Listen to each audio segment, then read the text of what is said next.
Dhavaleswaram barrage అర్ధర్ cotton కట్టాడు. ఇప్పుడు ఉన్నది ఆయన కట్టింది కాదు అని చెప్తే వీళ్ళకి ఎక్కదు. విజయవాడ దగ్గర ఉన్న ప్రకాశం బ్యారేజ్ కూడా మళ్ళీ కట్టారు. కానీ ఏం చెప్తారంటే 175 ఏళ్ల కింద కట్టినవి చెక్కు చెదరకుంటున్నాయని చెప్తారు. ఏం మాట్లాడదు. మరి నేను డిజైన్స్ ఇచ్చిన నరేందర్ రెడ్డి గారు ఏమన్నారంటే నాకు టైం ఇవ్వలేదు, దానివల్ల తొందర అయింది అన్నాడు. తొందర అయితే డిజైన్ తప్పు చేస్తారు.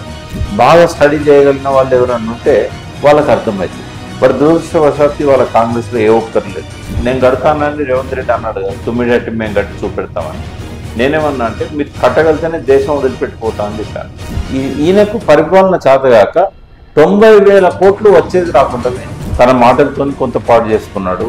మాట్లాడరాక ఒక ముఖ్యమంత్రి నన్ను చెప్పుల దొంగలు చూస్తున్నారు అని మాట్లాడాల్సిన అవసరం లేదు. ఇదే కాంగ్రెస్ కనుక కేసీఆర్ కట్టిన కాళేశ్వరంనే ఆ రీడిజైన్నే ఐస్టీజ్గా కట్టాలనుకుంటే వాళ్ళు ఇప్పటివరకు 2 లక్షల కోట్లు ఖర్చు అయినాయని చెప్పి వాళ్ళు చెప్పేవాళ్ళు. ఎందుకంటే ఏ ప్రాజెక్టు కూడా వాళ్ళ పాలనలో కట్టింది 10 రెట్లకు తక్కువ పెరిగిన ప్రాజెక్టే లేదు. శ్రీరామ్ సాగర్ అయితే 100 రెట్లు పెరిగింది. నా దృష్టిలో మేడిగడ్డకు 2 కారణాలు ఉన్నాయి. ఒకటి ఏంటంటే అది ఎలక్షన్ల ముందే జరిగింది కాబట్టి ఖచ్చితంగా ఎవరు కుట్ర చేసి బాంబు పెట్టి పేల్చారనేది నాకున్న అవగాహన. కొంతమంది జీవితంలో సరిదిద్దుకోలేని తప్పులు చేస్తారు. చంద్రబాబు నాయుడు చేసిన పెద్ద తప్పు ఏంటంటే కేసీఆర్ గారికి అప్పుడు మంత్రి పదవి ఇవ్వకపోవడం. ఈ చిల్లర రాజకీయాలలో కాళేశ్వరం బలైపోయింది. మీడియా వాళ్లకు పూర్తి అవగాహన లేదు కాళేశ్వరం మీద. అంటే ఒక ఛానల్ జూబ్లీస్ లో ఉంటది, వాళ్ళైతే కేసీఆర్ నిన్న ప్రెస్ మీట్ పెట్టిండని రాశారు.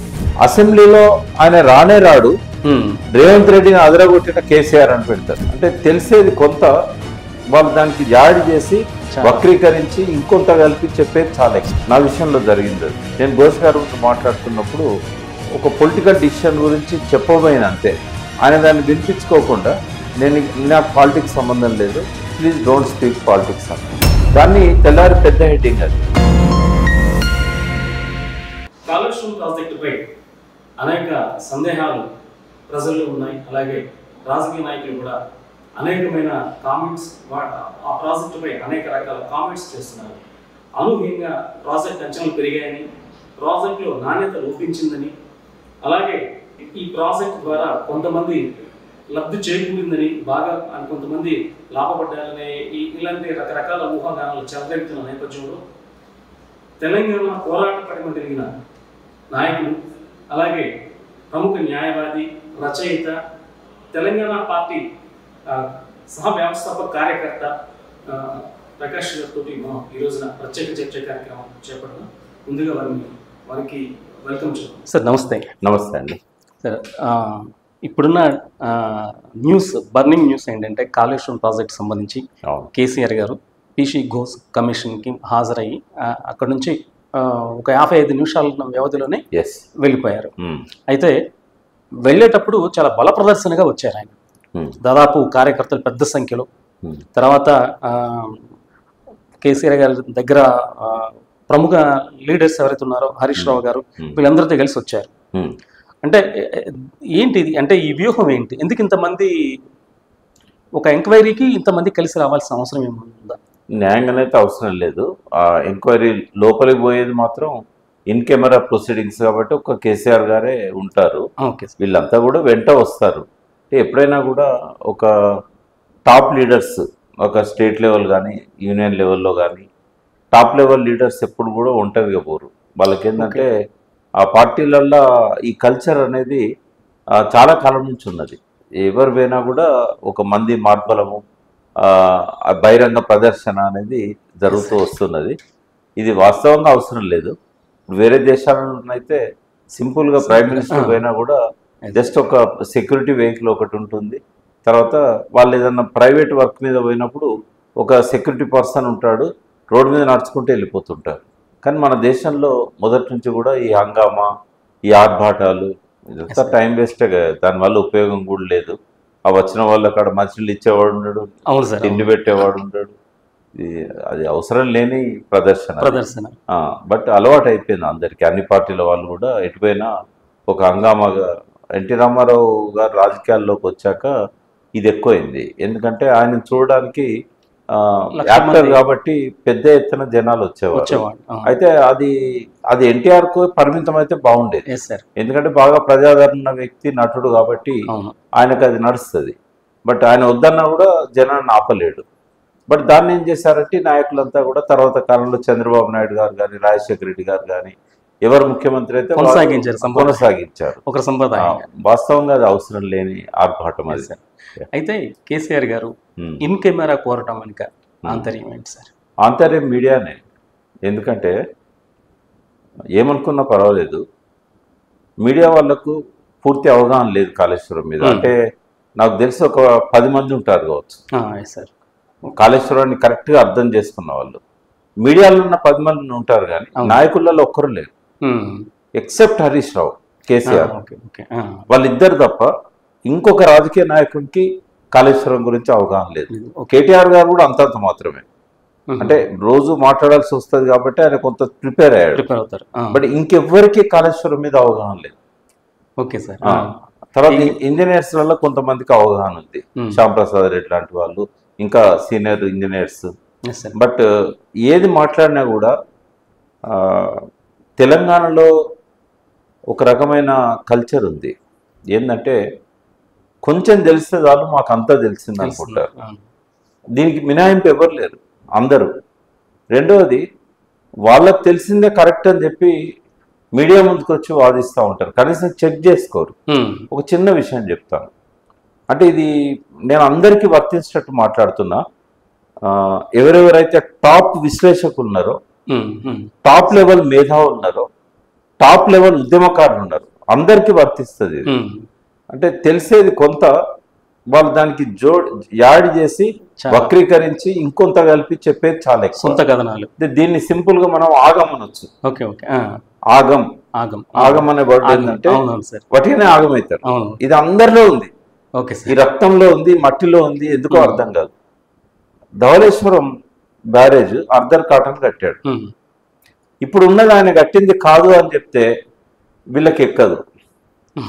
ఎందుకంటే అది మొత్తం శిథిలమైన తర్వాత మళ్ళీ 1970, 73, 74 ప్రాంతంలో మళ్ళీ పునర్నిర్మించారు దాన్ని. బ్రహ్మానంద రెడ్డి గవర్నమెంట్ దగ్గర నుంచి వెంగళరావు గవర్నమెంట్ దాకా దాన్ని మళ్ళీ కట్టారంటే వీళ్ళకి అర్థం కాదు. మీడియాలో డైరెక్ట్ దబాయించి మాట్లాడుతూ ఉంటారు. విజయవాడ దగ్గర ఉన్న ప్రకాశం బ్యారేజ్ కూడా మళ్ళీ కట్టారు. కానీ ఏం చెప్తారంటే 175 ఏళ్ల కింద కట్టినవి చెక్కు చెదరకుంటున్నాయని చెప్తారు. ఏం మాట్లాడదు మరి నేను? వాళ్ళకి తెలియదు, చెప్తే తెలుసుకోరు. వాళ్ళు తెలుసుకోరు, చెప్తే వినరు కూడా. ఇంకా వాళ్ళకి తెలిసిందే వేదం అని చెప్పి అందరినీ దబాయిస్తూ ఉంటారు. ఈ కల్చర్ బాగా ఉందండి. అయితే ఇప్పుడు కాళేశ్వరం అర్థం కాకుండా ఆయన ఒకటి చెప్తే దానికి ఇంకోటి వక్రీకరించి రిపోర్ట్ చేస్తారు. అయితే ఇప్పుడు ఈ ఇన్ కెమెరా అడగకపోతే ఒకవేళ కన్వర్జేషన్లో ఘోష్ గారు ఏమన్నా ఒక పదం వాడారనుకోండి, నా విషయంలో జరిగింది అది. నేను ఘోష్ గారి ముందు మాట్లాడుతున్నప్పుడు ఒక పొలిటికల్ డిసిషన్ గురించి చెప్పబోయిన అంతే, ఆయన దాన్ని వినిపించుకోకుండా నాకు పాలిటిక్స్ సంబంధం లేదు, ప్లీజ్ డోంట్ స్పీక్ పాలిటిక్స్ అన్నాడు. ఇక నేను దాన్ని ఎందుకు కండెమ్ చేయాలి? ఎందుకంటే నేను పాలిటిక్స్ చెప్పబోలే, ఇన్సిడెంట్ అంటే ఎట్లుంటుంది అంటే, ఇప్పుడు ఉదాహరణకు ఇప్పుడు ఈ స్టెబిలైజేషన్ అనేది కాళేశ్వరంకు ఇదివరకు రాజశేఖర రెడ్డి పెట్టలే, అది కేసీఆర్ పెట్టారు. దాని అవసరం ఏమొచ్చిందని చెప్పబోయాను నేను. ఎందుకంటే మేము ఉద్యమం చేస్తున్నప్పుడు ప్రతి దగ్గర కూడా మాకు నీళ్ళు రావట్లేదు. శ్రీరామ్ సాగర్ నుంచి నిజాం సాగర్ కింద నీళ్ళు రావట్లేదు, నిజాం సాగర్ కింద రైతులు బోర్లు వేసుకున్నారు. అయితే ఈ విషయాలన్నీ మేము ఉద్యమ కాలంలో మాకు రైతులు చెప్పారు అని చెప్పబోతే ప్లీజ్ డోంట్ స్పీక్ పాలిటిక్స్ అన్నాడు. దాన్ని తెల్లారి పెద్ద హెడ్డింగ్ అది. నేను చెప్పిన అన్ని పోయినాయి. ఆయన నన్ను అడిగిన 10 ప్రశ్నలు పోయినాయి. ఇదొకటే తాడికాయ అక్షరాల్లో పెట్టారు. కేసీఆర్ గారికి బాగా తెలుసు మీడియా గురించి. అందుకే ఆయన 115 మంది సాక్షులు మీడియా ముందు విచారించబడితే ఆయన మాత్రం మీడియా వద్దని చెప్పాడు. అంటే దాన్ని వినైనా రియలైజ్ కావాలి మీడియా. అంటే అందరు అట్లని కాదు, కొంతమంది అది పెయిడ్ మీడియా కావచ్చు, లేకుంటే దురుద్దేశంతో చేయొచ్చు, లేకుంటే వాళ్ళకి అర్థం కాక చేయొచ్చు. కారణం ఏదైనా కూడా ఇది వక్రీకరించబడుతుంది అని ఎప్పుడైతే కేసీఆర్ గారు అనుకున్నారో ఘోష్ గారికి చెప్పారు వద్దని చెప్పి. ఓకే. అట్లా మీడియాను అవాయిడ్ చేస్తాడు ఆయన. అందరు అట్లుంటారు. నేను మీడియాలో చాలా మంది మేధావులు ఉన్నారు, చాలా మంది ఎథికల్గా రాస్తున్న వాళ్ళు ఉన్నారు, అర్థం చేసుకొని రాస్తున్న వాళ్ళు కూడా ఉన్నారు. బట్ కాళేశ్వరం గురించి మాత్రం ఆ ఇరిగేషన్ మీద ఎవరినైతే రిక్రూట్ చేస్తుందో పత్రిక, అందులో సీనియర్స్ ఉన్నారు కాబట్టి వాళ్ళకు కొంత అర్థమవుతుంది. బట్ అక్కడ అందరు వస్తున్నారు, మామూలు చిన్న పత్రికల వాళ్ళు కూడా ఆడేమి చెక్ లేదు వీళ్ళు సీనియర్సా కాదా అని. అందుకని ఏదన్నా మిస్గైడ్ అవుతారేమో, మిస్గైడ్ చేస్తారేమో అనే ఉద్దేశంతో కేసీఆర్ గారు ఇన్కెమెరా అడిగారు. అది ఆయన రైట్, అది దాన్ని ఆయన గౌరవించాడు. సార్ ఇప్పుడు కాళేశ్వరంలో అంటే బ్యారేజ్ కట్టడం మేడిగడ్డకి షిఫ్ట్ చేయటం వెనక ఏదన్నా టెక్నికల్ ఇష్యూ ఉందా, లేకపోతే ఏదన్నా? మేడిగడ్డకు షిఫ్ట్ చేయడం 9 ఏళ్ల నుంచి 4 కారణాలు ఉన్నాయి. మొదటి కారణం ఏంటంటే, అంటే మిగతా వాళ్ళు చెప్పేటప్పుడు అది 4వ కారణంగా చెప్తారు. నేనేమంటున్నా అంటే 152 మీటర్లకు ఒకవేళ మహారాష్ట్ర ఒప్పుకొని ఉన్నా కూడా అక్కడ బ్యారేజ్ కట్టడం సాధ్యం కాదు. ఎందుకంటే బ్యారేజ్ కట్టాలంటే ముందు చాప్రాల్ అభయారణ్యం పక్కనే ఉంది కాబట్టి దాని పర్మిషన్ ఇచ్చే అథారిటీ సుప్రీంకోర్టు. కేంద్ర ప్రభుత్వం చేతిలో నుంచి సుప్రీంకోర్టు తీసేసుకున్నది. మీరు ఏది పడితే అన్నిటికీ పర్మిషన్లు ఇస్తున్నారు ఒత్తిళ్లకు లొంగి. కాబట్టి ఇది రాజకీయంగా ఉండకూడదు, ఇది ప్రజలందరి సమస్య అని చెప్పి ఈ సుప్రీంకోర్టు పెట్టుకున్నది ఆ రైట్. 10 ఏళ్ళు పడుతుంది అది సుప్రీంకోర్టు పోయి మనము ఆ పర్మిషన్ తీసుకురావాలంటే, వాళ్ళకు వేరే ఆల్టర్నేటివ్ లేదని చెప్పాలంటే 10 సంవత్సరాలు పడుతుంది. ఖచ్చితంగా మనకు స్థలం కావాలి చాప్రాల్ ఫారెస్ట్లో, ఎందుకంటే ఇది ఆనుకోనే ఉంటుంది రివర్ అనేది వేన్గంగా. అక్కడ బండ్ వేయాలంటే కూడా 200-300 ఎకరాలు చాప్రాల నుంచి తీసుకోవాలి. ఇది ఇంపాసిబుల్, జస్ట్ ఇంపాసిబుల్. మీరు ఇంకెక్కడన్నా కట్టుకోండి అని చెప్తుంది సుప్రీంకోర్టు. మరి 10 ఏళ్ళు వెయిట్ చేయాలా? ఓ పక్కన 35,000 మంది రైతులు తెలంగాణలో ఆత్మహత్యలు చేసుకున్నారు. ఇది గత 20 చంద్రబాబు నాయుడు పాలన నుంచి మొదలుపెట్టి 2014 వరకు 35,000 మంది రైతులు ఆత్మహత్య చేసుకున్నారు. ఈ కాలయాపన అవసరమా అంతర్రాష్ట్ర వివాదాలలో? రెండోది, ఆడ బ్యారేజ్ ఇట్లా వైట్ షేప్ లో ఉంటది నది. ఇది వార్దా నది, ఇది వేణుగంగా నది, ఇది ప్రాణహిత, 2 కలిస్తే ప్రాణహిత. బ్యారేజ్ ఇట్లా వి షేప్ లో ప్రపంచంలో ఎక్కడ లేదు. దాన్ని స్క్యూ పద్ధతి అంటారు. కాబట్టి ఇప్పుడు నేను కడతానని రేవంత్ రెడ్డి అన్నాడు కదా, 9 ఏళ్ల మేము కట్టి చూపెడతామని. నేనేమన్నా అంటే మీరు కట్టగలితేనే దేశం వదిలిపెట్టిపోతా అని చెప్పాను. ఎందుకంటే సాధ్యం కాదు.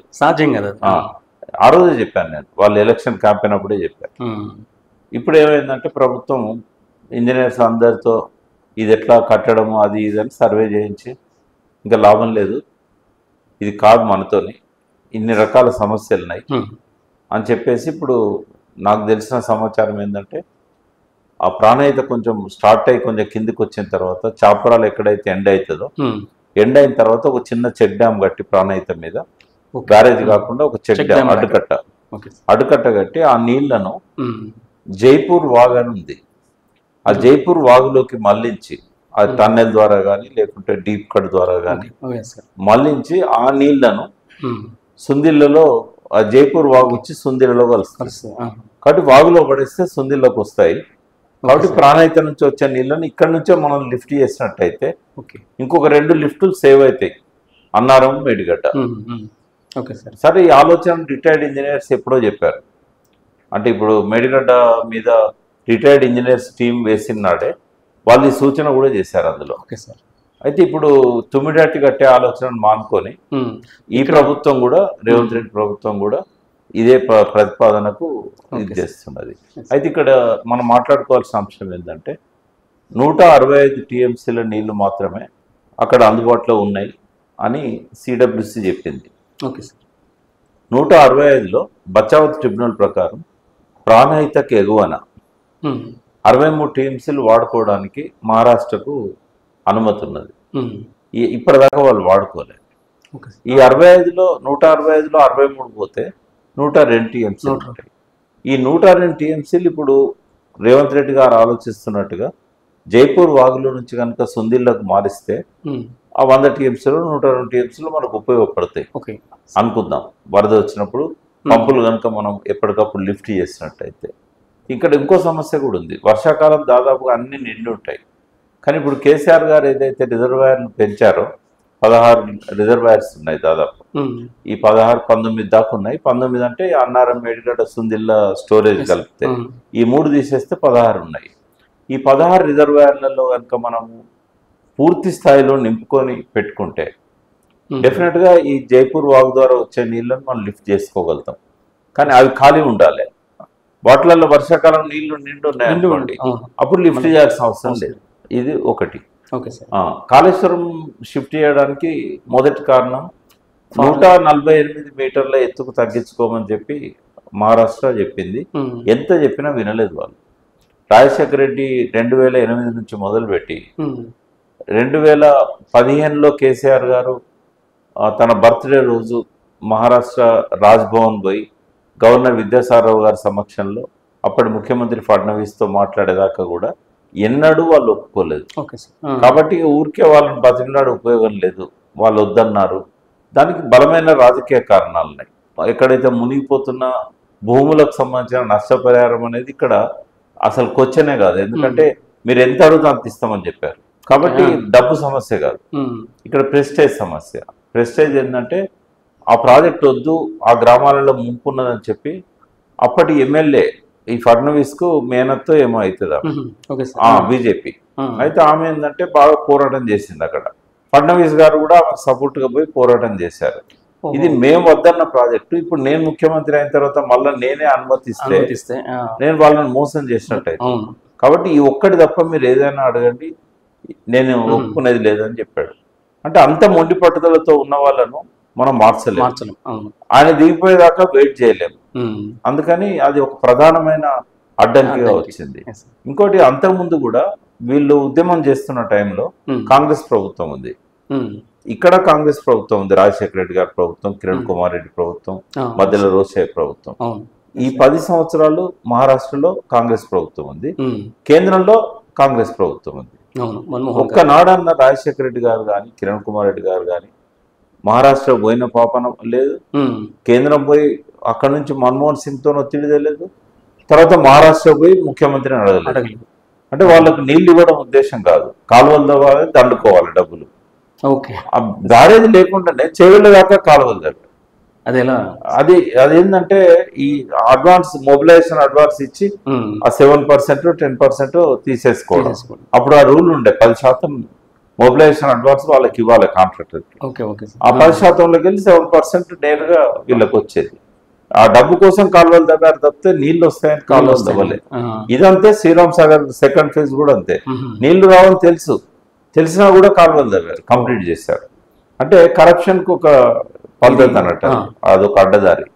సో ఇట్లా నీళ్లు 148లో స్టోరేజ్ ఎంత ఉంటుంది అంటే 1.8 TMC ఉంటుంది. ఈ 1.8 TMCలో వచ్చిన ఫ్లో వచ్చినట్టు లిఫ్ట్ చేయడం సాధ్యం కాదు. ఎందుకంటే 152 మీటర్లు ఎత్తున కాలువలు ఉన్నాయి. ఇక్కడ నుంచి ఒక 4 మీటర్లు లిఫ్ట్ పెట్టాలి. మళ్ళీ అక్కడ నుంచి కొంత దూరం పోయిన తర్వాత 70 కిలోమీటర్లు పోయిన తర్వాత ఇంకొక లిఫ్ట్ ఉంటుంది. ఆ లిఫ్ట్ తోని ఎల్లంపల్లి నింపాలి. మధ్యలో ఎక్కడ రిజర్వాయర్ లేదు స్టోరేజ్ చేయడానికి. కాబట్టి మనకు ఉపయోగపడే నీళ్లు లిఫ్ట్ చేసుకోవడానికి కేవలం 44 TMCలు. ఆయకట్టు 16,40,000. 16,40,000 ఎకరాలకు ఈ 44 TMCలు ఇద్దామంటే కూడా ఫస్ట్ ప్రయారిటీ డ్రింకింగ్ వాటర్ ఉంటుంది. 30 TMCలు ఇటు హైదరాబాద్ కావాలి, ఎన్ రూట్ విలేజెస్ కు 10 TMCల పైన కావాలి, ఇండస్ట్రియల్ అవసరాలు ఉంటాయి, NTPC ఉంటుంది. అంటే ఒకవేళ ఎల్లంపల్లికి కనుక నీళ్ళు రాకపోతే ఈ నీళ్ళే మనం మన హైదరాబాద్కి ఇవ్వాలి, ఈ నీళ్ళే పరిశ్రమలకు ఇవ్వాలి. ఒకవేళ ఎల్లంపల్లిలో రిజర్వాయర్లో నీళ్లుంటే ఈ ఇంకొక 20 TMCలు ఉంటాయి. ఆ 20 ఈ 44 TMCలు కలిపితే 64 అవుతాయి. 64లో ఇవన్నీ అవసరాలు పోగా వ్యవసాయానికి ఇవ్వడానికి 20 TMCలు కూడా ఉండవు. ఒకవేళ ఎల్లంపల్లికి నీళ్లు రాలేదు అనుకోండి, ఈ నీళ్లు 44 ఏ మూలకు చాలు. అయితే అసలు రాజశేఖర రెడ్డి 16,40,000 ఆయకట్టు పెడితేనే దానికి నీళ్లు సరిపోవు. మనం ఇంకో 2 లక్షల పైన ఆయకట్టు పెంచాం. 18,25,000 ఎకరాలు కొత్త ఆయకట్టు. వాళ్ళు స్టెబిలైజేషన్ నిజాం సాగర్ కానీ, సింగూర్ కానీ, తర్వాత Sriram Sagar project 3, first phase, second phase, వరద కాలువ, ఈ అన్నిటి కింద ఆయకట్టు ఉంది. 16 లక్షల ఎకరాల పైన ఆయకట్టు ఉంది. ఆ 16 ప్లస్ నిజాం సాగర్ ఒక 2,18,000, అట్లాగే సిమ్మూరిది 40,000 ఎకరాలు, మళ్ళీ అప్పర్ మానేర్ డ్యామ్, వీటన్నిటికి సరిపోవాలంటే అక్కడ ఒక మళ్ళా 100 TMCల పైన కావాలి. అంటే కొంత వాటర్ పై నుంచి వచ్చినా కూడా ఇంకా కొంత స్టెబిలైజ్ చేయడానికి కంచి లిఫ్ట్ చేయాలి.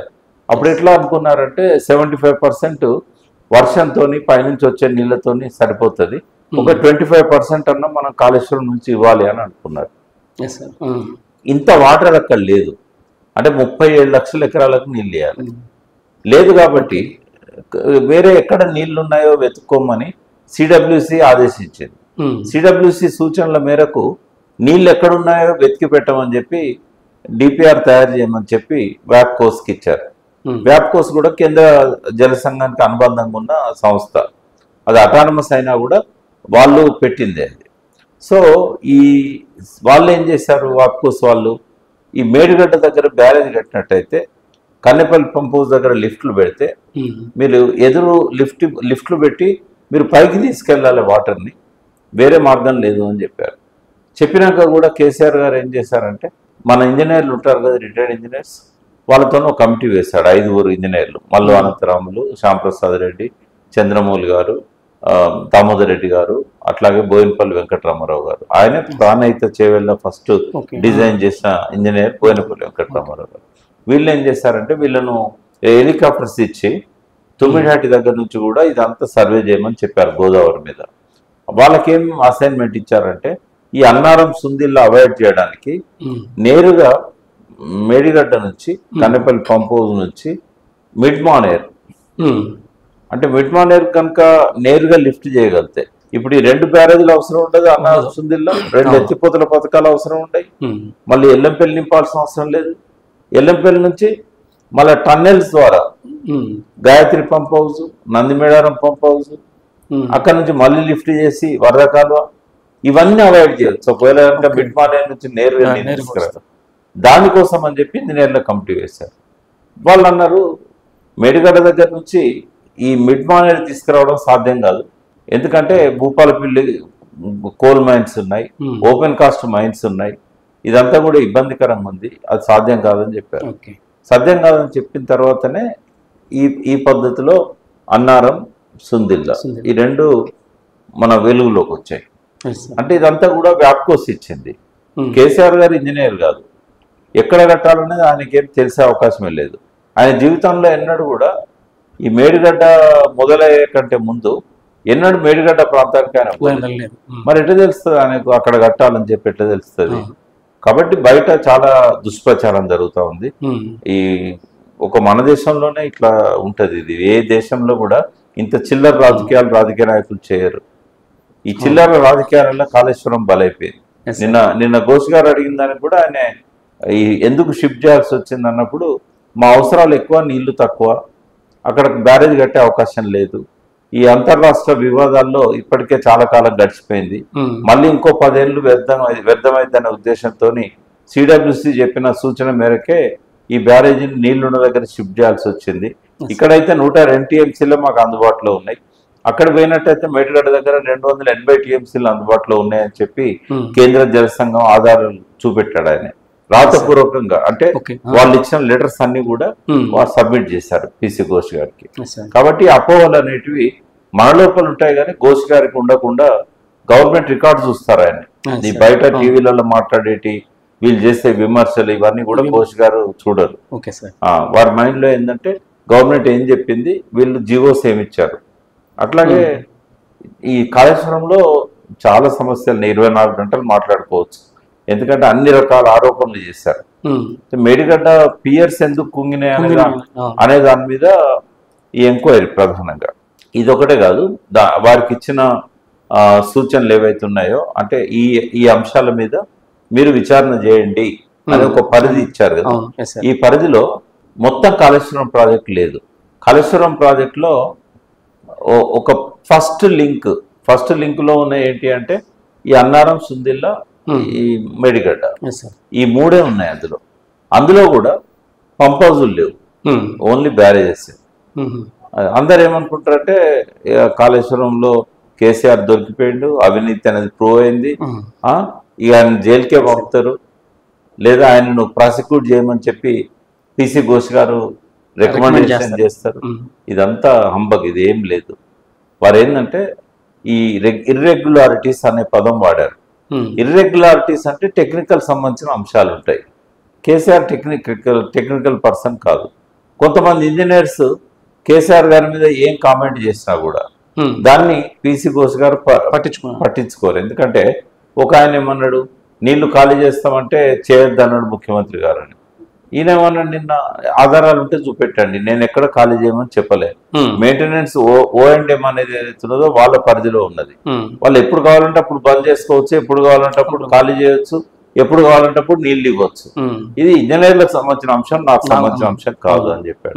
నేను తొందరగా కట్టమని చెప్పాను కానీ తొందర పేరుతో డిజైన్లను పాడు చేయమని నేను చెప్పలేదు. ఎందుకంటే డిజైన్స్ ఇచ్చిన నరేందర్ రెడ్డి గారు ఏమన్నారంటే, నాకు టైం ఇవ్వలేదు, దానివల్ల తొందర అయింది అన్నాడు. తొందర అయితే డిజైన్ తప్పు చేస్తారు కాబట్టి తన మీద ఎక్కడ వస్తుందో అని చెప్పి ముఖ్యమంత్రి మీద నెట్టడానికి చూశారు.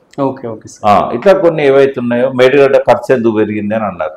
దానికి ఆయన కేసీఆర్ గారి దగ్గర సమాధానం ఉన్నది. ఎందుకంటే అప్పుడు అనుకున్న దానికంటే ఎక్కువ ఖర్చు అయింది. 1800 కోట్లు ఫస్ట్ వ్యాప్కోస్ వాళ్ళు అంచనా వేశారు. బట్ ఫీల్డ్ మీదకి వచ్చిన తర్వాత వర్క్ జరుగుతున్న క్రమంలో కొన్ని రకాల ఇబ్బందులు రావడం వల్ల ఆ ఖర్చు పెరుగుతూ వచ్చింది. అన్నిటికంటే ఎక్కువగా పెరిగింది దేనికి అంటే జిఎస్టీ యాడ్ అయింది 18%. అంతకుముందు లేదు. రాజశేఖర రెడ్డి గారి ప్రణాళికలో అప్పుడు 18% జిఎస్టీ లేదు, 18 జిఎస్టీ వేస్తారు.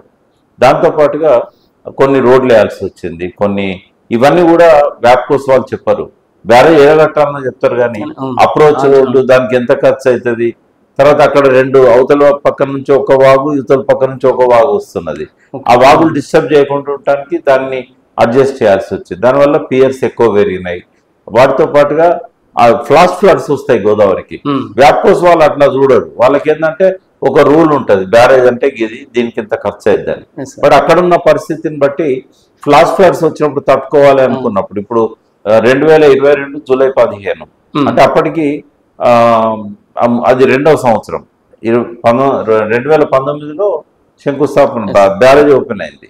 బ్యారేజ్ ఓపెన్ అయినాక 3 సంవత్సరాల తర్వాత 2022 జూలై 15 నాడు చరిత్రలో ఎన్నడూ లేనంత వరద వచ్చింది కాళేశ్వరంకి. 28,75,000 క్యూసెక్స్.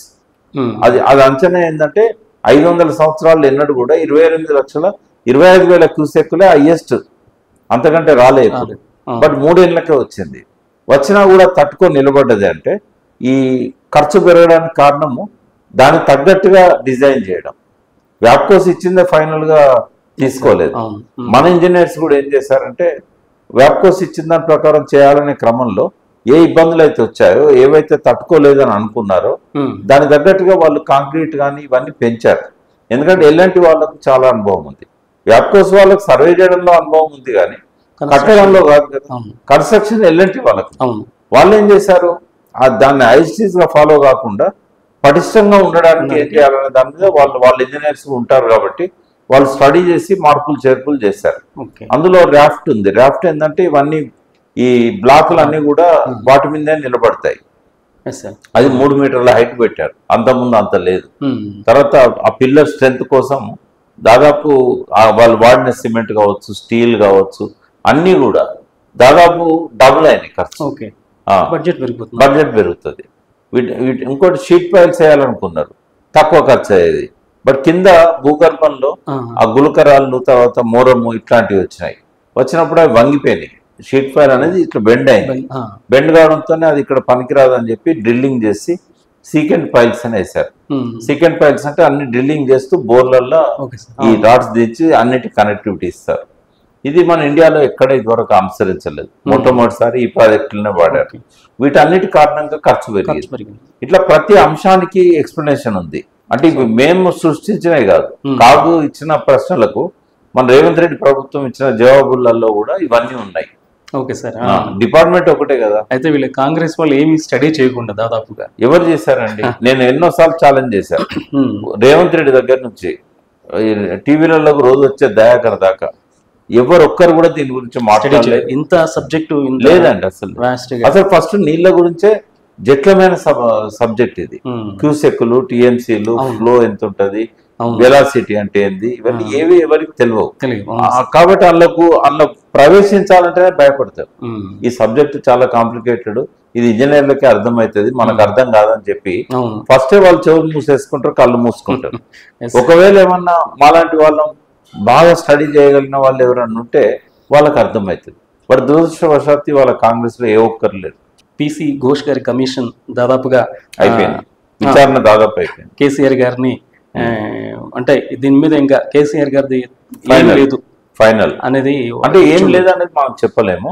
ఎందుకంటే అంటే నాకు తెలుసు కాబట్టి ఏముండదు అని అంటున్నా. ఎందుకు అంటే ఆయన అడిగిన ప్రశ్నలకు ఆయన ఇచ్చిన జవాబులలో, ఆ ప్రశ్నలలో కూడా ఎక్కడ కేసీఆర్ గారిని ఫిక్స్ చేయడానికి ఆధారం లేదు. ఇప్పుడు ఏదైనా నిర్ణయాలు తీసుకున్నా కూడా రిటర్న్ ఉండాలి. ఇప్పుడు క్యాబినెట్ మీటింగ్ అంటే మినిట్స్ ఉంటాయి, రిటర్న్ ఉంటుంది. ఓవరాల్ గా డే టు డే ఉండే అంశాలలో ఏదైనా చెప్పాడు అనుకోండి, దానికి ఆధారం ఉండదు. ఆధారం లేనిది ఎవరు చెప్పినా కూడా ఘోష్ గారు దాన్ని పరిగణలోకి తీసుకోరు. ఇంకోటి ఆయన క్వశ్చన్స్ కూడా ఏవైతే ఆయన మీద అభియోగాలు ఉన్నాయో అంతవరకే పరిమితమయ్యారు ఆయన. ఒక ఓన్డెమ్ ఇంజనీర్ నీళ్ళు వదలద్దు అన్నాడు ముఖ్యమంత్రి అన్నట్టుగా మా అధికారులు చెప్పారని చెప్తారు. ఇప్పుడు సిఈ గారిని చెప్తాడు, కేసీఆర్ గారు ముఖ్యమంత్రి ఉన్నప్పుడు కిందోళ్ళకైతే చెప్పాడు కదా. కిందోళ్ళని విచారించినప్పుడు ఏమంటారు, మా అధికారులు వద్దన్నారు, సీఎం గారికి వద్దని చెప్పాడట. దానికి ఏమి ఉంటదండి, ఎవిడెన్స్ ఏముండదు. ఇప్పుడు కాంట్రాక్టర్స్ కు లయబిలిటీ పీరియడ్ కాకముందే బిల్లులు ఇచ్చారని చెప్పేసి అది ఆ ఇచ్చిన ఇంజనీర్ కు తప్పవుతుంది, ఆ ఇంజనీర్ తప్పవుతుంది. తర్వాత అక్కడ మెయిన్ గా జరిగిన పొరపాటు ఏంటంటే ఏ స్ట్రక్చర్ ను కూడా దాన్ని కట్టిన ఇంజనీర్ పాడు చేయాలనుకోడు. అంత పెద్ద బ్యారేజ్. అయితే ప్రాజెక్టులలో కరప్షన్ ఉంటుంది, కానీ అక్కడ జరిగింది ఏంటంటే కరప్షన్ వల్ల నాణ్యత తగ్గలే. ఎప్పుడు కూడా ఏ ప్రాజెక్టులో కూడా నాణ్యతలో కాంప్రమైజ్ కాదు, కాకుంటే ఎస్టిమేట్స్ పెంచుకొని దానిలో నుంచి ఖర్చులు ఇవన్నీ ఉంటాయి. 13% అఫీషియల్ గానే కాంట్రాక్టర్కి ఇవ్వాలి కదా. ఇప్పుడు ఎంత ఖర్చు అవుతుందో అంతకే చేస్తారా, చేయరు కదా. కాస్ట్ చేస్తే వాడికి ఏం మిగులుతుంది. తర్వాత బిల్లులో పెండింగ్ ఉన్న బిల్లులు 3 ఏళ్ళ దాకా కూడా వస్తలేవు. ఇప్పుడు కేసీఆర్ గారు పెండింగ్ పెట్టిన బిల్లులు ఇంకా ఇస్తలేరు రేవంత్ రెడ్డి. మరి ఆ వడ్డీ ఎవరు భరించాలి? తర్వాత ఎంత లేదన్నా వర్క్ చేసిన ప్రతి దగ్గర వాటి టిప్స్ అనుకోండి, సర్వీస్ ఛార్జెస్ అనుకోండి, వాళ్ళ మామూలు అనుకోండి, లంచాలు అనుకోండి, ఇవ్వకుండా ఎక్కడ పని జరగదు. పని ఫాస్ట్ కావాలంటే ఎక్కడక్కడ మేనేజ్ చేయాలి. తర్వాత ఆ ఏరియాలో ఛత్తీస్గఢ్ ఉంది, పక్కన వస్తారు నక్సలైట్స్ ఉంటారు. మరి కాంట్రాక్టర్ నక్సలైట్ డబ్బులు అడగరా? అది వాస్తవమే కదా. మరి వాళ్ళకు కూడా ఇవ్వాలి కదా కాంట్రాక్టర్, ఇవ్వకపోతే పనులు చేయిస్తారా? ఇట్లా అన్ని కూడా దృష్టిలో పెట్టుకొని అక్కడున్న కాస్ట్ కంటే ఒక 20% 30% పెంచుతారు. ఇంకోటి ఏ రూలింగ్ పార్టీ అయినా కూడా తక్కువ ఎక్కువలు కానీ కాంట్రాక్టర్ల దగ్గర నుంచి ఇన్కమ్ అనేది లేకుండా ఏ పార్టీ ఉండదు, ఏ కాంట్రాక్టర్ ఉండదు. అయితే ఇక్కడ ఏమైందంటే ఇప్పుడు దీని మీద ఒక్క దరఖాస్తు కూడా అంటే కంప్లైంట్ మాదేవ్పూర్ పోలీస్ స్టేషన్లో కానీ, ఏ పోలీస్ స్టేషన్లో కానీ, లేకుంటే సిబిఐ దగ్గర కానీ, లేదా మన దగ్గర ఏసీబీ దగ్గర కానీ కాళేశ్వరంలో అవినీతి జరిగిందని ఒక మామూలు కార్యకర్త దగ్గర నుంచి ముఖ్యమంత్రి దాకా ఎవరు కంప్లైంట్ ఇవ్వలేదు. ఇప్పుడే కాదు, కాంగ్రెస్ ప్రతిపక్షంలో ఉన్నప్పుడు కూడా ఇవ్వలేదు. కాంగ్రెస్ పిసిసి అధ్యక్షుడుగా రేవంత్ రెడ్డి ఉన్నప్పుడు కూడా కంప్లైంట్ ఇవ్వలేదు. మరి ఎవరు కంప్లైంట్ ఇవ్వకుండా ఊరికే అవినీతి అవినీతి అవినీతి అంటే అది ఎవరు ఎంక్వైరీ చేస్తారు, ఎట్లా రుజువు అవుతుంది? అయితే ఎందుకు ఇయ్యారు తెలుసా? ఇప్పుడు వాళ్ళు దిగిపోయి వీళ్ళు వచ్చారు కదా, వీళ్ళు కూడా ఇదే పని చేస్తారు. వాళ్ళు కొంచెం తక్కువ, వీళ్ళు కొంచెం ఎక్కువ. కాబట్టి వాళ్ళు వీళ్ళ మీద ఇయ్యారు, వీళ్ళు వాళ్ళ మీద ఇవ్వరు. ఇదంతా రాజకీయ నాయకుల మధ్య ఒక అండర్స్టాండింగ్ నడుస్తుంది. కాబట్టి ఇప్పటి వరకు కూడా బీజేపీ కానీ, కాంగ్రెస్ కానీ, టీడీపీ కానీ, ఏ పార్టీ కానీ కేసీఆర్ గారి మీద ఊరికే మాట్లాడతారు తప్ప రిటర్న్ కంప్లైంట్ ఇయ్యారు. అయితే నా వరకు నేనేమనుకుంటున్నా అంటే ఇదే కాంగ్రెస్ కనుక కేసీఆర్ కట్టిన కాళేశ్వరంనే ఆ రీడిజైన్ నే ఐస్టీజ్ గా కట్టాలనుకుంటే వాళ్ళు ఇప్పటివరకు 2 లక్షల కోట్లు ఖర్చు అయినాయని చెప్పి వాళ్ళు చెప్పేవాళ్ళు. ఒకటి. రెండవది ఏంటంటే 3 ఏళ్లలో వాళ్ళు కంప్లీట్ చేయకపోయేవాళ్ళు, కనీసం 10 ఏళ్ళు బట్టి. కానీ ఖర్చు కూడా 2 లక్షల నుంచి 3 లక్షల కోట్లు అయింది. ఎందుకంటే ఏ ప్రాజెక్టు కూడా వాళ్ళ పాలనలో కట్టింది 10 రెట్లకు తక్కువ పెరిగిన ప్రాజెక్టే లేదు. శ్రీరామ్ సాగర్ అయితే 100 రెట్లు పెరిగింది. 70 కోట్లది 3000 కోట్లు. 40 కోట్లది 4,000 కోట్లు. మరి ఏమంటాం మనం? తర్వాత ఏ ప్రాజెక్ట్ అయినా ప్రపంచంలో ముందు వచ్చిన DPR లో మెన్షన్ చేసిన కాస్ట్ కు కంప్లీట్ అయిన ఒక్క ప్రాజెక్ట్ భారతదేశంలో లేదు. అంటే ఇవన్నీ కూడా ఆధారాలతో సహా మనం చెప్పాము. Okay sir. కాబట్టి అవినీతి ఆరోపణలు నిలబడవు. కేసీఆర్ గారు డైరెక్ట్ ఆయనే ఇంజనీర్ అయి డిజైన్ ఇచ్చారు అని చెప్పి పత్రికల్లో రాశారు, కానీ ఆయన ఎప్పుడు చెప్పుకోలేదు నేనే డిజైన్ ఇచ్చిన దానికని. కాకపోతే ఆయన కొద్దిగా అతిగా మాట్లాడతాడు కాబట్టి లేదు, ఎగ్జాగరేషన్ అది. అంటే ఆయనకు కూడా ఉంది ఆ రోగం. ఏంటంటే ఆయన కూడా అట్లే చెప్తాడు, ఇదంతా నేనే కట్టించి నేనే చేశాను, అంతా నేనే చేశాను. ఇక పత్రికల వాళ్ళు ఏమంటారు, పార్టీ వాళ్ళు కూడా ఏం చెప్తారు, ఒక సీఎంఏ ఇంజనీర్ అయి కట్టాడు అంటారు. అంటే తెలంగాణలో ఎట్లుందంటే అది హిందీలో ఒక సామెత ఉంటుంది, చీలుడి అంటే బయసులుడి అంటారు. అంటే గద్దెగిరిందంటే ఎద్దెగిరిందని. రాజకీయ నాయకులకు ఆ రోగం ఉన్నది, మీడియాకు కూడా ఆ రోగం ఉన్నది. వాళ్ళు అన్నారు కాబట్టి వీళ్ళు రాస్తారు, ఇంకా వీళ్ళు కొద్దిగా ఎక్కువ రాస్తారు. అంటే మరి ఏం చేయాలి దీనికి? అంటే ప్రజలలో అది ఎప్పుడైతే పాతకపోయిందో కేసీఆరే ఇంజనీర్, కేసీఆరే డిజైనర్ అని అన్నప్పుడు నమ్మిండు పబ్లిక్. తర్వాత 93,000 కోట్లు ఖర్చు అయిన ప్రాజెక్టుకు 1,00,000 కోట్లు ఖర్చు అయిందని సాక్షాత్తు భారతదేశంలోనే ప్రధానమంత్రికి పోటీ పడుతున్న వ్యక్తి వచ్చి చెప్పినాక జనం నమ్ముతారు కదా ఆటోమేటిక్. బట్ 93,000 కోట్లు ఖర్చు అయిన దానిలో 1,00,000 కోట్లు అవినీతి ఉంటుందా? కొన్ని 93,000 కోట్లు పనులు చేయకుండా కాగితాల మీద ఉన్నదా? ఇప్పుడు ఇవన్నీ వాళ్ళు చెప్తారు కదా, 3 బ్యారేజీలు, 3 పంపింగ్ స్టేషన్స్, వాటితో పాటు 3 ఎత్తిపోతల పథకాలు, ఈ 3 బ్యారేజీలతో పాటుగా తర్వాత 1,500 కిలోమీటర్ల కాలువలు, 203 కిలోమీటర్ల టన్నెల్స్, బాహుబలి పంపులు, 141 TMCల స్టోరేజ్ గల రిజర్వాయర్లు, ఇవన్నీ పట్టుగానే వెళ్తాయి. ఇవన్నీ అయిపోయినాయి కదా ఎలక్షన్ల నాటికే, వాడుకుంటున్నాం కదా. మరి 93,000 కోట్లలో వాటి ఖర్చు ఉంటుందా? ఉండదు. మరి ఎక్కడి నుంచి అయింది కరప్షన్ 93,000 కోట్లు? ఇంకా కరప్షన్కి అవకాశం ఉంది, ఇంత తక్కువ ఉంటుంది. ఉండదని నేను చెప్పా, ఉంటుంది, చాలా తక్కువ ఉంటుంది. ఇప్పుడు 1,00,000 కోట్లు ఉందనుకోండి, ఓ 10,000 కోట్లు కరప్షన్ ఉంటుంది. అంతేగాని 93,000 కోట్లు ఖర్చు అయిన కాడ 1,00,000 కోట్లు ఎట్లా తింటారండి? కరప్షన్ లేనిది ఎక్కడ లేదు. నిజాయితీ గల అధికారులు కొందరు ఉన్నారు, నిజాయితీ గల ఇంజనీర్లు కొందరు ఉన్నారు, వాళ్ళ సంఖ్య ఎక్కువనే ఉంది. కాకుంటే ఒక్కటి చేస్తే అందరు దొంగలే అనేది ఒక ప్రచారం అవుతుంది. ఇంకోటి కాంట్రాక్టర్ల వ్యవస్థ ఎటువంటిదంటే వాళ్ళకు బిల్లులు తొందరగా కావాలి కాబట్టి ఆ చేసిన పనిని రికార్డ్ చేయడం, ఎంబీ రికార్డ్ చేయడము, ఇవన్నీ కూడా ఉంటాయి కదా, ఫాస్ట్ కావాలి. ఎందుకంటే వాళ్ళకి బిల్లులు తొందరగా కావాలి, అప్పులు తెచ్చి పెడతారు, వడ్డీల మీద పడతా ఉంటాయి. అందుకని ఇంజనీర్ అడిగినా అడగకపోయినా వాళ్ళే అలవాటు చేస్తారు. ఒకవేళ ఇంజనీర్ ఎంత నిజాయితీ పడైనా కూడా నాకు కొద్దిగా పని ఉందండి, ఒక 2 days ఆగండి అంటే, అట్లాగా సార్ మీకు ఈ డబ్బు ఇస్తాం మీరు తొందరగా చేయండి. ఏ ఇంజనీర్ కూడా ఇప్పుడు ఆయన ఇంట్లో 200 కోట్లు దొరకనియండి, 2,000 కోట్లు దొరకనియండి, క్వాలిటీతో కాంప్రమైజ్ కాదండి. తొందరగా పనిచేయడానికి ఆయనకి ఇస్తారు, లేదా వాళ్ళకి ఇంకేదన్నా వేరే ప్రయోజనం కోసం ఇస్తారు తప్ప నాణ్యతతో కాంప్రమైజ్ ఏ కాంట్రాక్టర్ కాదు. ఎందుకంటే వాళ్ళ రెప్యుటేషన్ ఖరాబ్ అవుతుంది. అలా ఎల్ఎన్టీ లాంటి సంస్థ హైలీ రెప్యూటెడ్ సంస్థ, నాణ్యత ప్రమాణాల లోపం అనేది లేదు. నా దృష్టిలో మేడిగడ్డకు 2 కారణాలు ఉన్నాయి. ఒకటి ఏంటంటే అది ఎలక్షన్ల ముందే జరిగింది కాబట్టి ఖచ్చితంగా ఎవరు కుట్ర చేసి బాంబు పెట్టి పేల్చారనేది నాకున్న అవగాహన. ఆడపోయి నేను చూస్తే కూడా అది ఖచ్చితంగా కుమ్ముతే ఇట్లా ఒరుగుతుంది, లేదా కొన్ని చిన్న క్రాక్స్ వస్తాయి కదా, ఇక్కడ అట్లా కాదు. ఇది దాని సౌండ్ వచ్చింది బాగా, 1 కిలోమీటర్న్నర దూరంలో ఉన్న ఆఫీస్లో పెద్ద బ్లాస్టింగ్ సౌండ్ వచ్చింది. అది కుంగుతే అట్లా రాదు, కుంగడం కూడా 3 days పట్టింది, అది ఒకసారి కాదు. ఆ పియర్ మెల్లమెల్ల సింక్ అయింది. ఆ 3 days లో ఎంత అంటే 1.5 feet అది తగ్గింది, పెద్ద ఎక్కువ ఏం తగ్గలే. మీరు పైన రోడ్ మీద ఇప్పటికి వెహికల్స్ పోతున్నాయి, ఒక 3 ఇంచులో 4 ఇంచులో కొంచెం తగ్గినట్టు అనిపిస్తుంది. తర్వాత క్రాక్స్ వచ్చాయి, కానీ అంత పెద్ద సౌండ్ రాదు. ఇది ఒక ఆలోచన, అది నా అనుమానమే తప్ప నేను నిర్ధారించలేను, ఇది బ్లాస్ట్ అని 100% చెప్పలేను. దాన్ని కూడా ఉత్తమ్ కుమార్ రెడ్డి ప్రెస్ మీట్లో కూడా ఏమన్నాడంటే ఆ బ్లాస్ట్ కాదు అని చెప్పలేదు. దాని మీద అప్పుడు వాళ్ళే ఎంక్వైరీ చేస్తే అయిపోయేది కదా, వాళ్ళ గవర్నమెంటే ఉన్నది కదా అన్నారు. బట్ వాళ్ళకి అప్పుడు షెడ్యూల్ అనేది రావడంతో వాళ్ళు పట్టించుకోలేదు దాన్ని. అందులో పొరపాటు చాలా ఉంది కేసీఆర్ గారిది. ఆయన ఇరిగేషన్ మినిస్టర్ ఉండి ముఖ్యమంత్రి ఉండి నెక్స్ట్ డే మార్నింగ్ పోవాలి కదా అక్కడికి. ఆ ఇన్సిడెంట్ జరిగిన తర్వాత జరిగిన అక్కడికి పోవాలి కదా. ఆయన మానస పుత్రిక అంటాం కదా, మరి అది ఎందుకు పోలేదు?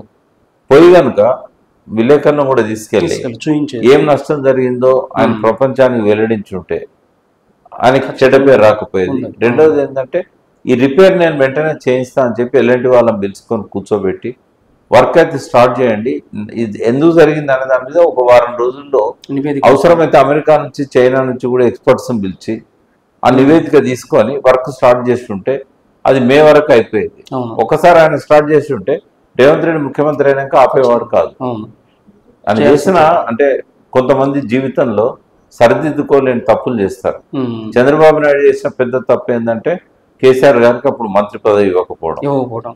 కేసీఆర్ చేసిన పెద్ద తప్పు ఏంటంటే కాళేశ్వరం ప్రాజెక్టు డ్యామేజ్ అయిన తర్వాత విజిట్ చేయకపోవడం. ఆయన 96 ఉపన్యాసాలు ఎలక్షన్ల కోసం మాట్లాడిన దానిలో ఎక్కడ కూడా మేడిగడ్డ ప్రస్తావన తీసుకురాకపోవడం. అలిగేషన్ అన్న ఖండించాలి కదా. 93,000 కోట్లు అయిన దానికి 1,00,000 కోట్లు ఎట్లా ఖర్చు అవుతుంది, నా మీద ఎందుకే ఆరోపణ చేస్తున్నారని చెప్పి మాట్లాడాలి కదా. మేడిగడ్డ వల్ల వచ్చిన ఫలితాలు బెనిఫిట్స్ అన్ని కూడా రైతులకు చెప్పాలి కదా. 60 లక్షల ఎకరాల్లో 3 సంవత్సరాలు 20 లక్షల ఎకరాల్లో పంటలు పండినాయి. అది స్టెబిలైజ్డ్ ఆయకట్టే.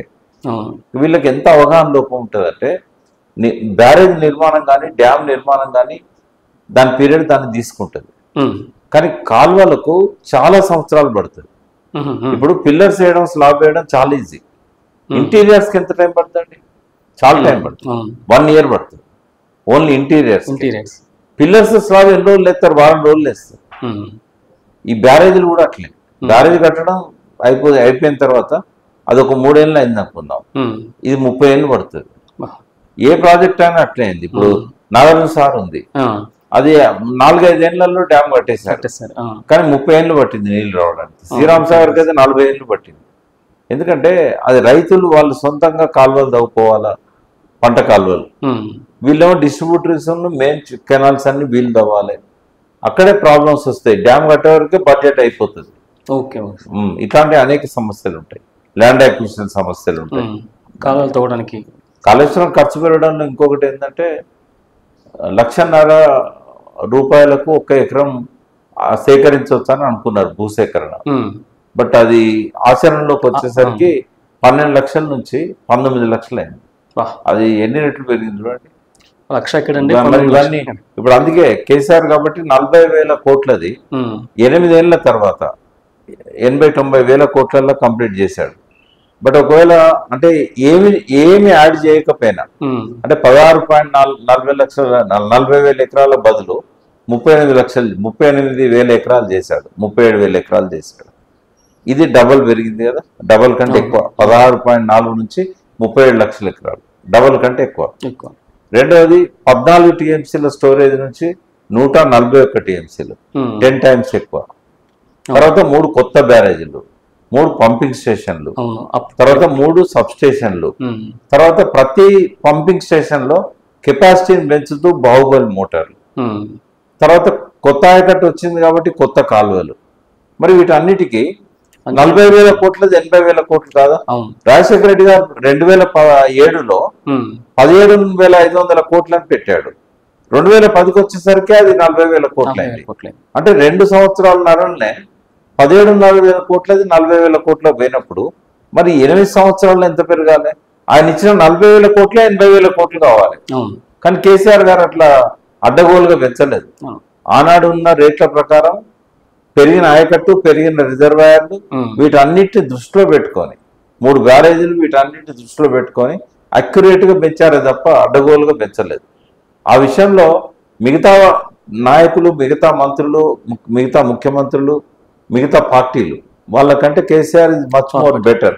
ఈయన రాకుండా ఎవరున్నా కూడా 2 లక్షల కోట్లు ఇప్పటికి కూడా. ఇప్పుడు మేడిగడ్డ రిపేర్ చేసి మళ్ళా నార్మల్ గా తీసుకురావాలన్నా, కాళేశ్వరంలో మిగిలిపోయిన పనులను చేయాలన్నా కూడా కేసీఆర్ గారు అధికారం వదిలేసే నాటికి 121,000 కోట్లకు దాని ఎస్టిమేషన్ పెరిగింది. 93,000 కోట్ల పనులు అయిపోయినాయి. ఇంకో 27-28,000 కోట్ల పనులు పెండింగ్ ఉన్నాయి. ఇప్పుడు వాటిని పూర్తి చేయాలన్నా రేవంత్ రెడ్డి సర్కారు ఇంకో 5 ఏళ్ళు 6 ఏళ్ళలో చేసి 1,00,000 కోట్లకు పెంచుతుంది ఖర్చు. మళ్ళీ ప్రాజెక్ట్ కట్టిన కాస్ట్ చేస్తారు, ఎందుకంటే కరప్షన్ అక్కడికంటే ఇక్కడ ఎక్కువ ఉంటుంది. వీళ్ళకేమో 135 ఏళ్ళ అనుభవం ఉన్నది కరప్షన్లో. కేసీఆర్ గారికి ఓన్లీ 25 ఏళ్ళ అనుభవం ఉన్నది. అందులో పరిపాలకుడుగా 14 ఏళ్ళ అనుభవం ఉంది, 11 ఏళ్ళ అనుభవం. అంటే కరప్షన్ గురించి తక్కువ మాట్లాడదాం, ఎందుకంటే ఇక్కడ ఉన్నది అక్కడ లేదని లేదు, ఎక్కువ తక్కువ నాయకుడిని బట్టి ఎక్కువ తక్కువ. కానీ ప్రజల అవసరాలను గమనించడంలో కానీ వాటి కోసం పరిష్కారానికి ఏదైనా నిర్ణయం తీసుకోవడంలో కానీ కేసీఆర్ చాలా ఫాస్ట్ ఉంటారు. ఇప్పుడు ప్రజలకు అర్థమైంది ఎంత లాస్ అయినాం మనం, ఆ ప్రభుత్వాన్ని గద్దెదించినందువల్ల నీళ్ళు రావట్లేదు, రైతు బంధు రావట్లేదు, రైతు బీమా రావట్లేదు, అన్ని రకాలుగా నష్టపోయినాం, హామీలను మనం నమ్మి మోసపోయినాం అనే ఫీలింగ్ ఇవాళ రైతుల్లో వచ్చింది. సో సార్, ఈ కాంగ్రెస్ ప్రభుత్వం, ఇప్పుడున్న కాంగ్రెస్ ప్రభుత్వం తెలంగాణ ప్రజల ఆశలకు ఆశయాలకు అభివృద్ధికి అనుగుణంగా అంటే ఏమన్నా అసలు ఆ దిశగా ఆలోచిస్తుందా? అంటే ఆలోచిస్తున్నది, ఆయన పట్టుదల ఉంది రేవంత్ రెడ్డికి. కానీ బడ్జెట్ లేదు, బడ్జెట్ తెచ్చుకునే దారి కూడా తెలియట్లేదు. తన మాటలతో కొంత పాటు చేసుకున్నాడు, మాట్లాడరాక. ఒక ముఖ్యమంత్రి నన్ను చెప్పుల దొంగలు చూస్తున్నారు అని మాట్లాడాల్సిన అవసరమే లేదు. తర్వాత అస్తమానం కేసీఆర్ గారిని తిట్టడం వల్ల ఈ రాజకీయ అస్థిరత ఉన్నదనేది పారిశ్రామికవేత్తలకు మెసేజ్ పోతుంది. తర్వాత హైడ్రా లాంటిది తీసుకురావడం మంచి ఉద్దేశమైనా కూడా అమలు చేసిన పద్ధతి బాగాలేదు. దానివల్ల ఏంటంటే ఈ సిటీలో కొనుగోలు అమ్మడం కొనడం అనేది తగ్గిపోయింది, రియల్ ఎస్టేట్ మీద బాగా ఎఫెక్ట్ పడ్డది. తర్వాత మైనింగ్ పాలసీ ఇవన్నీ కూడా సరిగా లేకపోవడం వల్ల ప్రతి సంవత్సరం వచ్చే రెవెన్యూలలో మైనింగ్ జియాలజీలో ఇప్పుడు వివేక్ గారికి ఇచ్చారు, 91% ఆదాయం తగ్గిపోయింది. 91%. తర్వాత 29% రియల్ ఎస్టేట్ లో తగ్గిపోయింది లాస్ట్ ఇయర్ తో కంపేర్ చేస్తేనే. ఇవన్నిటికీ ఆయనే బాధ్యుడైతాడు. రెవెన్యూ రావాల్సిన చోట ఆగిపోయింది. ఇప్పుడు కేసీఆర్ గారేమో 62,000 కోట్ల ఆదాయంతో రెవెన్యూ ఆదాయం రాష్ట్ర ఖజానాకు 2014లో వచ్చేది ఎంత అంటే 62,000 కోట్లు. ఈ 62,000 కోట్లు తెలంగాణకు రావడానికి 62 సంవత్సరాలు పట్టింది. ఎందుకంటే బూరుగుల రామకృష్ణారావు ప్రభుత్వము 1952లో మొదలుపెట్టింది పాలన, అది కాంగ్రెస్ ప్రభుత్వం. అక్కడ నుంచి ఎన్టీ రామారావు వచ్చేదాకా మొత్తం కాంగ్రెస్ ప్రభుత్వాలే. ఎన్టీ రామారావు వచ్చినాక ఎన్టీ రామారావు గారు, చంద్రబాబు నాయుడు, అంటే ఈ రెండు ప్రభుత్వాలు కలిపి తెలంగాణకు 62 సంవత్సరాల్లో ఇచ్చిన ఆదాయం ప్రతి సంవత్సరం 62,000 కోట్లు. అది 2014 నాటికి అక్కడికి తీసుకురాగలిగారు బిగినింగ్ నుంచి. కానీ కేసీఆర్ గారు 9.5 సంవత్సరాల్లో, అందులో 2 సంవత్సరాలు కోవిడ్ పక్క పెడితే 7-7.5 సంవత్సరాల్లో 62,000 కోట్ల నుంచి 2,20,000 కోట్లకు తీసుకుపోయాడు. వీళ్ళు ఎంతసేపు అప్పులు చేశారని చెప్తారు, అప్పులు చేయకుండా ఆదాయం పెరగదు. కానీ ఎప్పుడు చేసిన అప్పులను ప్రొడక్టివ్ సెక్టార్స్ మీద ఖర్చు పెట్టాలి, ఆదాయం వచ్చే వనరుల మీద ఖర్చు పెట్టాలి, దానికి సంబంధించిన ఇన్ఫ్రాస్ట్రక్చర్ మీద ఖర్చు పెట్టాలి. కేసీఆర్ గారు 85% తెచ్చిన అప్పులను ఇన్ఫ్రాస్ట్రక్చర్ మీద, ఆదాయ వనరుల మీద ఖర్చు పెట్టాడు. రేవంత్ రెడ్డి ఏమో 1,58,000 కోట్లు మొదటి సంవత్సరం అప్పు తెచ్చి 1,53,000 కోట్లు అన్ప్రొడక్టివ్ వాటి మీద పెట్టాడు. ఏంటి? పథకాలు, జీతాలు, వడ్డీ. పథకాలు, జీతాలు, అప్పులకు వడ్డీ. ఇవేవి కూడా ఆదాయాన్ని తెచ్చేటి కావు. అంటే 1,58,000 కోట్లలో 1,53,000 కోట్లు దాని మీద పెట్టాడు. ఈ ఆదాయం ఎట్లా పెరుగుతుంది? కేసీఆర్ గారేమో 80% తెచ్చిన అప్పులను ఆదాయ వనరుల మీద పెట్టాడు. సరే, మొత్తం అప్పులు వడ్డీలు కలిసి నెలకు 4,500 కోట్లు. అంటే అంతా కొడితే 12,560 అంటే 55,000-60,000 కోట్ల మధ్యలోనే సంవత్సరానికి ఉంటుంది. మరి 62,000 కోట్ల నుంచి 2,20,000 కోట్లకు ఆదాయాన్ని పెంచాడు కదా, 1,60,000 కోట్ల ఆదాయం పెరిగింది. అందులోంచి 60,000 కోట్లు వడ్డీలకు అసలు పోగా కూడా ఇంకా రేవంత్ రెడ్డి ప్రభుత్వానికి 1,00,000 కోట్ల అదనపు ఆదాయం ఇచ్చాడు. ఈయనకు పరిపాలన చేతగాక 90,000 కోట్లు వచ్చేది రాకుండా పోయింది టోటల్ గా. దాన్ని కూడా ఇప్పుడు రెక్టిఫై చేసుకోవట్లేదు, ఇంకా చేసుకోవట్లేదు రెక్టిఫై. అంటే దీంట్లో అవగాహన లోపమా లేకపోతే మొదటిసారి అయింది కదా, ఆయన మంత్రే కాదు కదా ఎప్పుడు. మొదటిసారి అయినా కూడా నరేంద్ర మోడీ గారు గుజరాత్ లో మొదటిసారి అయ్యారు. బట్ ఆయన ఏంటంటే థింక్ ట్యాంక్ ఉండేది, వెనకాల ఒక RSS లాంటి పకడ్బందీ సంస్థ ఉండేది. ఆయన అనుకున్న మంత్రులను కూడా కేబినెట్ లో పెట్టుకోగలిగాడు. ఇక్కడ ఏంటంటే ఈయన నౌకరే కదా రాహుల్ గాంధీకి. ఇప్పుడు స్వయం 10 సంవత్సరాలు తెలంగాణకు స్వయం పాలన ఉండేది. నీళ్లు నిధులే కాదు, తెలంగాణ కోసము నీళ్లు నిధులు నియామకాలతో పాటు ఆత్మగౌరవం స్వయం పాలన అనేది ఒక ఇంపార్టెంట్ అంశం. కానీ ఇక్కడ స్వయం పాలన మంట కలిసింది కదా.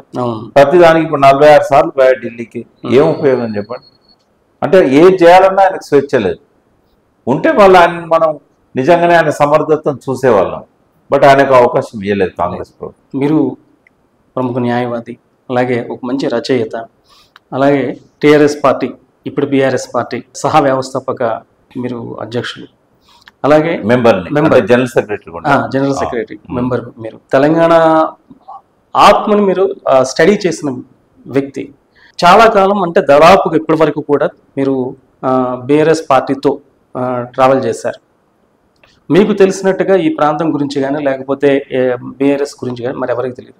మీరు సడన్గా రాజకీయాల నుంచి డ్రాప్ అవుతున్నారనే మాట కొంచెం బాధాకరంగా ఉంది. అంటే నేను ఎప్పుడు విలువల కోసం, నేను జయశంకర్ గారి మార్గదర్శకత్వంలో పెరిగాను. నాకు ఆయన 1974లో కాలేజీలో చదివే రోజుల్లో నాకు ప్రిన్సిపాల్గా వచ్చారు. ఆ తర్వాత నేను విప్లవ రాజకీయాల్లో ఉన్నాను. విప్లవ రాజకీయాల్లో ఉన్నప్పుడు దేవులపల్లి వెంకటేశ్వరరావు గారని నిజాంకు వ్యతిరేకంగా పోరాటం చేసిన వ్యక్తి ఆయన. అంటే వీళ్ళిద్దరు కూడా విలువల కోసం, నియమాల కోసం, నిబంధనలను అమలు చేస్తూ నిబద్ధతతో పనిచేశారు. అంటే వాళ్ళ శిష్యునిగా వాళ్ళ ఇన్ఫ్లుయెన్స్ నా మీద చాలా ఉంది. సో ఇప్పుడున్న రాజకీయాలలో ఆ విలువలు లేవు. బీఆర్ఎస్ పార్టీ ఉద్యమ పార్టీ ఉన్నంతకాలం టీఆర్ఎస్ గా చాలా బాగా పనిచేసింది. అది ఆ ఉద్యమాల్లో వచ్చే ఆటుపోట్లను కానీ, కేసీఆర్ గారు అప్పుడు ఎట్లున్నారో ఇప్పుడు అట్లే ఉన్నారు. కానీ ఆ ఉద్యమ ఎత్తుగడలు, ఉద్యమ ఆచరణ, అందరిని కలుపుకొచ్చిన పద్ధతి అది వేరు. కానీ ఒక్కసారి ముఖ్యమంత్రి అయిన తర్వాత క్రమక్రమంగా ఆయనకున్న కంపల్షన్స్, ఆయనకున్న ఒత్తిళ్లు, కంపల్షన్స్ వల్ల ఈ ఓటుకు నోటు కేసు ఏదైతే అయిందో దాని తర్వాత ఆయనకు 63 సీట్లే వచ్చినాయి కదా. ఒక 4 రిజైన్ చేస్తే, లేకపోతే 4 పార్టీ మారితే గవర్నమెంట్ పడిపోతుంది. అందుకని ఏం చేశాడంటే డైల్యూట్ చేశాడు. నేను మళ్ళీ చెప్పాను, కేసీఆర్ అప్పుడు ఎట్లున్నారు ఇప్పుడు అట్లే ఉన్నారు. బట్ ఉద్యమ అవసరాలు తగ్గట్టుగా ఆనాడు ఎత్తుగడలు కానీ వ్యూహం కానీ ఉన్నాయి. దానికి తగ్గట్టుగా అందరినీ కలుపుకొచ్చాడు. రాజకీయాల్లోకి వచ్చాక పాలన నిలబెట్టుకోవడానికి మళ్ళీ ఈ టీడీపీలో, కాంగ్రెస్ లో ఎవరైతే తెలంగాణ ద్రోహులుగా ముద్రపడ్డ వాళ్ళు ఉన్నారో వాళ్ళందరినీ కలుపుకొచ్చాడు. ఎందుకంటే ఆయన ఏమన్నా మంచి పనులు చేయాలంటే గవర్నమెంట్ ఉండాలి. సరే, వీళ్ళందరూ తెలంగాణకు అప్పుడు వ్యతిరేకులు ఉన్న వాళ్ళు చాలా మంది ఉన్నారంట. ఇవన్నీ చూసినప్పుడు ఏమనిపించిందంటే మళ్ళీ వాళ్ళందరిలోకి వచ్చిన తర్వాత మనం ఒక ఆదర్శవంతమైన పాలనని ఎక్స్పెక్ట్ చేయలేమేమో అనిపించింది. రెండవది ఏంటంటే ఆయన ఎన్నోసార్లు నన్ను అడిగాడు. 2003లో ఎమ్మెల్యేగా పోటీ చేస్తామని అడిగాడు, చేయమని కూడా అడిగాడు. మీరు డబ్బు కోసం భయపడకు, నేను ఇస్తా అని కూడా చెప్పాడు. పార్టీ ఉన్నదని చెప్పాడు. నేను ఒకటే చెప్పాను, ప్రజలు డబ్బు తీసుకోకుండా ఓట్లేసిన రోజు నేను నిలబడతా. అంటే నీ జీవితంలో అవకాశం రాదు అన్నాడు. పర్వాలేదు అనుకున్నా, తీసుకోలేదు. ఎన్నడూ ఆయన టికెట్ అడగలేదు, ఎన్నడూ తీసుకోలేదు. నేను చాలా మందికి బీఫామ్స్ ఆయన సంతకం పెట్టి, ఎంటీ సంతకాలు పెట్టి, మీరు ఎవరు రైట్ క్యాండిడేట్ మీరే డిసైడ్ చేసి ఇవ్వండి అంటే కూడా చాలా మందికి ఇచ్చిన సందర్భాలు ఉన్నాయి. బట్ నేను ఎన్నడూ కూడా నిలబడాలనుకోలే. గవర్నర్ కోటాలో ఎమ్మెల్సీ తీసుకోమని అడిగారు ముఖ్యమంత్రి అయిన తర్వాత. అది కూడా నేను తీసుకోలేదు. ఎందుకంటే ముఖ్యమంత్రిగా ఆయన నాకు ఆ బాధ్యత ఇచ్చినప్పుడు ఆయన ఏం చేసినా నేను సపోర్ట్ చేయాల్సిన అవసరం ఉంటుంది. నాకు కూడా కొన్ని ఆరోగ్య కారణాలు ఉండే. ఎందుకు ఇదంతా అవసరమా నాకు, కొన్ని నా మనసుకు నచ్చని కూడా నేను సపోర్ట్ చేయాల్సి వస్తుంది. కేసీఆర్ గారి బ్యాక్గ్రౌండ్ వేరు, నా బ్యాక్గ్రౌండ్ వేరు. ఆయన బూర్జువా రాజకీయాల నుంచి వచ్చాడు, ఇదే కాంగ్రెస్ అండ్ ఇదే టీడీపీ. నేను విప్లవ రాజకీయాల నుంచి వచ్చిన. ఎందుకు దిగజారాల్సిన అవసరం ఉందా? దిగజారిన వాళ్ళని సమర్థించాల్సిన అవసరం ఉన్నదా? అవసరమా నాకని చెప్పి నేను అనుకొని నేను ఎమ్మెల్సీ వద్దన్నా. 1 నెల రోజులు నా కోసం వెయిట్ చేశారు ఆయన. తర్వాత కూడా 2-3 సంవత్సరాల తర్వాత ఏదో ఒకటి తీసుకోకపోతే ఎట్లా అనంటే, నీళ్ళ గురించి నాకు ఇంట్రెస్ట్ ఉంది, మీకు ఏమన్నా అది ఇస్తానంటే నేను తీసుకుంటా అంటే, అది లేదు కదా, ఏదైనా తీసుకో అన్నాడు. ఏది వద్దు నాకు, అది ఇస్తే తీసుకుంటా అంటే ఒకటి క్రియేట్ చేసి ఇచ్చాడు, తెలంగాణ జలవనరుల సంస్థ ఇచ్చాడు. కానీ దానిలో బడ్జెట్ ఇవ్వలేదు, దానికి ఒక విధానం చెప్పలేదు, ఎన్నడూ ఆయన మీటింగ్స్కి రాలేదు, ఎన్నడూ దాని గురించి డిస్కస్ చేసే అవకాశం ఇవ్వలేదు. ఈ ఊరికే జీతం తీసుకొని నాకున్న కొంచెం అవకాశాన్ని ఉపయోగించుకొని గ్రౌండ్ వాటర్ డిపార్ట్మెంట్ కానీ వాలంటీర్ అని వీటిని కొంత చూసుకోగలిగాను. సరే, ఆయన బిజీ షెడ్యూల్లో ఆయనకు టైం దొరకకపోవచ్చు, కానీ నేను చేయాల్సినంత చేయలేకపోయాను. కాబట్టి ఆ రోజులు అట్లా గడిచిపోయినాయి. ఎప్పుడైతే టీఆర్ఎస్ బీఆర్ఎస్ గా మార్చిండో నాకు దాదాపుగా సంబంధాలు తెగిపోయినాయి. అంటే మమ్మల్ని సలహా అడగలేదు. ఒకప్పుడు టీఆర్ఎస్ వ్యవస్థాపక సభ్యుని ఎప్పుడు ఆయనతో ఉండేది. ఈవెన్ సీఎం అయినాక కూడా మొదటి టర్మ్ లో చాలా సార్లు ఆయనతో ఉండేది సమతా భవన్ లో వచ్చిన రోజులు. బట్ ఏనాడు కూడా బీఆర్ఎస్ మనం పెడదామా ఆయన చుట్టూ వాళ్ళని అడిగాడు ఆ మంత్రులను. వాళ్ళు ఎట్లుంటారంటే ఎస్ బాస్ అంటారు. వాళ్ళు అంతకంటే ఎక్కువ మాట్లాడలేరు, లోపల ఉన్నా చెప్పలేరు. తెలంగాణ వచ్చిన వాళ్ళు అంటే ఎన్టీ రామారావు పీరియడ్ లో ఒకటి జరిగేది. ఆయన ఏది చెప్పినా పోడే వాళ్ళు అయితే ఆయనకు నచ్చేది. రాను రాను ఆయన ఇన్ఫ్లుయెన్స్ కేసీఆర్ మీద కూడా పడ్డది. ఆయన చుట్టూ వాళ్ళు ఏం చెప్పినా బాగున్నది అంటేనే వాళ్ళు 4 కాలాల పాటు అక్కడ ఉంటారు. నేను అట్లా అనే మనిషిని కాదు. ప్రధాని నేను క్రిటికల్ గా చూస్తాను, తెలంగాణ ప్రజల కోణంలో చూస్తాను. ఈ అవినీతి లాంటివి నేను ఓపెన్ గా వ్యతిరేకిస్తాను. ఇవన్నీ ఆయనకు నచ్చవు. ఎందుకంటే బురదలో ఉన్నప్పుడు అట్లాగే ఉండాలంటాడు ఆయన. ఈ రాజకీయమే ఒక బురద. ఇంట్లో నువ్వు నిజాయితీ ఎక్కడ వెతుకుతావు? గొంగట్ల తినుకుంటా ఎంట్రుకలను వెతకలేం కదా. అంటే నాకేమో అట్లా ఈ రాజకీయాలు ఇట్లే ఉంటాయి కాబట్టి కేసీఆర్ ఇట్లే ఉంటాడని చెప్పి జయశంకర్ గారు కూడా చెప్పారు. బట్ నేను అట్లా ఉండటానికి ఇంట్రెస్ట్ లేకుండా కాబట్టి మెల్లమెల్లగా నేను అనలిస్ట్ గా కూడా అన్ని ఛానల్స్కి వెళ్ళేది, మాట్లాడేది, మంచిదో చెడేదో చెప్పేది. ఇప్పుడు నాకు కొద్దిగా అనారోగ్య సమస్యలు వచ్చాయి. ప్రధానంగా ఈ రేడియేషన్ పడదు నాకు, లైట్ రేడియేషన్. మీడియా పోతే ఏంటంటే గంటల కొద్ది రేడియేషన్ లో కూర్చోవాలి. అందుకని ఇదంతా కష్టం అని చెప్పి నేను మెల్లమెల్లగా అన్ని తగ్గించుకుంటూ వస్తున్నాను. ఇంకా పాలిటిక్స్ అయితే నేను మళ్ళీ ఏ పార్టీలోకి వచ్చేది ఉండదు.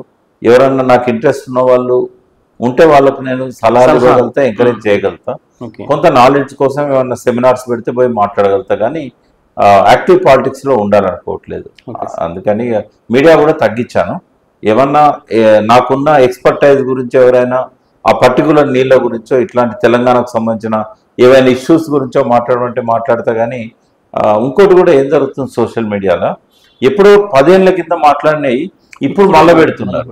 అది రిలవెంట్ కాదు కదా. 10 ఏళ్ల కింద మాట్లాడిన కేసీఆర్ గారు ముఖ్యమంత్రి ఉన్నప్పుడు నేను మాట్లాడిన మాటల్ని ఇవాళ ఆయన ప్రతిపక్ష నాయకుడు ఉన్నప్పుడు మాట్లాడిస్తున్నారు.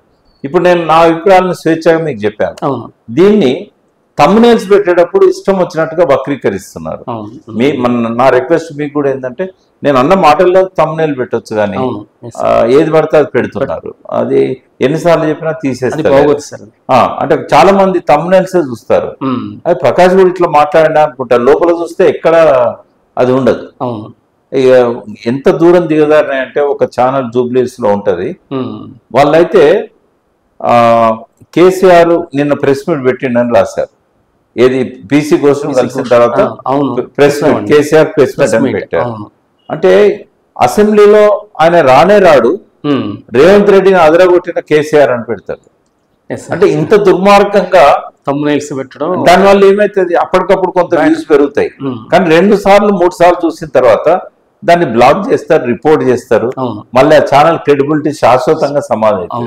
అటువంటి వాళ్ళు పిలిస్తే నేను ఫోన్ కూడా పోలేదు అన్నాడు. ఈ దిగదారుల ధోరణి అంటే అందరని కాదు, కొన్ని యూట్యూబ్ ఛానళ్ళలో కనబడ్డది. ఎందుకు అవసరమా అని చెప్పి నేను పూర్తిగా తగ్గించేసాను. మీరు అడగడం వల్ల నేను కాళేశ్వరం ఇష్యూ కాబట్టి నేను మాట్లాడాను. Thank you sir. చక్కగా కాళేశ్వరం ఇష్యూ గురించి చక్కటి విషయాలు చెప్పారు. అలాగే కేసీఆర్ గారు, అలాగే తెలంగాణ సిద్ధాంతకర్త ప్రొఫెసర్ జయశంకర్ గారి గురించి, అలాగే మీ తెలంగాణ పోరాటం స్ఫూర్తి, మీరు రాజకీయాలకు దగ్గర ఎలా వచ్చింది, ఇవన్నీ చక్కటి విషయాలు మాతో పంచుకున్నారు. Thank you very much. Thank you.